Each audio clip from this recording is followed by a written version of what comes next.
Hi, I'm Troy Guyette, Key Account Manager here at Trade Sales. What we have behind us is one of our single IBC dangerous goods store, primarily used to store oils.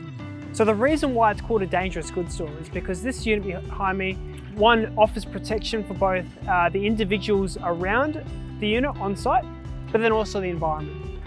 The unit features a bunded area which acts as a containment to separate any spills of coolant, oil, or whatever's being stored within the unit from the environment. So that way, whatever stays in the environment doesn't get exposed to external elements, which is a massive environmental protection risk. Some of the features for the line of dangerous goods stores, from single IBC all the way up to 32 IBCs, features a number of different standard items.